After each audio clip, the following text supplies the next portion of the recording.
Hey everybody, Ran here, talking about sports sedans. Um, something I've noticed that's come up last week was on one of the sports sedan groups that's been around for a long time. That's actually run by someone that's not to do with sports sedans, but they have the biggest group on Facebook, and they post some interesting things. Now, I don't want to like have a crack at them or anything, but they put a post up about the new Mark car, which is an LS3 6.2 litre powered space frame car with a body based off or inspired by, I should say, inspired by the Mercedes GT3 car. So I think two things you've got to take note of straight away is it's over 6 litres, and the body on it is not from a road going car. So I see people commenting, going, well, it looks like a sports sedan. You should just let it run. Why don't you let TA2 run? Why don't you let these run? You have just multiple classes. And that's sort of what TT and Thunder Sports are like. And, obviously New South Wales TT have decent grids. Thunder Sports do not. And that was originally created foolishly by me to allow lots of different cars in. And I pulled the pin at the last minute. But someone else took over it, and now it's been taken over by AMRS, and frankly, it's a shit show and embarrassing because it's nothing like what I intended it to be. But back to this Mark car. So you can't just let everything in. If we let everything in, then we should be allowed to do what we want to do. And now, for someone like myself, that's fine. I haven't got tons of money. Well, I've got all my money into racing, but not compared to some of the other competitors who've got $100,000 6-litre motors. So they've built their engines to 6 litres to comply to the regs with as much horsepower as they can get in them. And then someone comes along and goes, well, I'm just going to run my 6.2 litre. Now, you might say it's only 0.2 litres, Ren.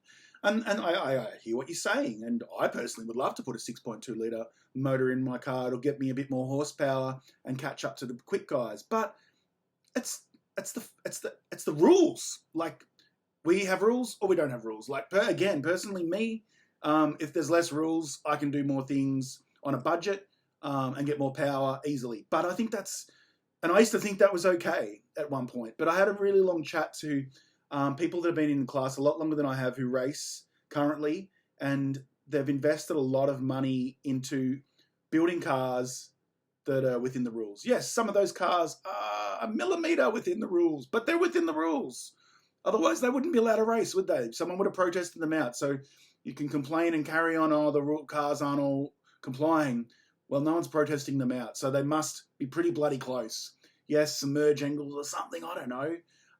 But I'm talking nationals, all right? I'm not talking other states, because other states are doing some really interesting things, and I don't understand why they are, but that's nothing to do with me as such. I just want to talk about this Mark car and the engine capacity and the body. So if you can run a body inspired by whatever, we could build insane cars, but that's not sports sedans. That's prototype, IMSA racing, and I don't know, like I personally would love to run Super GT body bike on my Z. I can't. It doesn't comply. So why should the Mark car, who built this car knowing the rules, I've heard they expressed interest in running in the class, still built it with a 6.2 litre motor and a body that was inspired by another car manufacturer, but made their own version of it? Why would they do that? They've got money to do it properly, and they have decided not to. They're building it for their own class, which is perfectly fine, and I understand that. It's a business. They're trying to sell cars of the various Mark 1, Mark 2, and Mark 3 variations. Fantastic. Love them. I've done videos about the Mark 2 car and how to make it comply to sports sedans. Nothing against them personally, but it's not a freaking sports sedan. So when Speed Cafe or freaking Auto Action or freaking the sports sedan paid group that's not run by someone who's involved with sports sedans, who is about, I don't know, a few years behind he's like, oh, I've just had this idea. It's like, mate, this has been talked about for a long time. You're way behind. You're stirring up shit, and you are giving the wrong information out. So I just wanted to say that 6 litres is what we race to. And until that changes, that's what it is. So build a fucking 6-litre car, and the bodies must be based off a road-going car. Read the rules, 3D Sports Sedan Regs. They're online. It's not hard to find. If someone with freaking tattoos on their face can read it and understand it, you can, because I'm assuming you probably think you're smarter than me, so you should be able to. So yeah, just disappointed that a lot of misinformation's going around and people are just sprouting off about why don't you just run TA2, Mark III cars and sports sedans all in one race.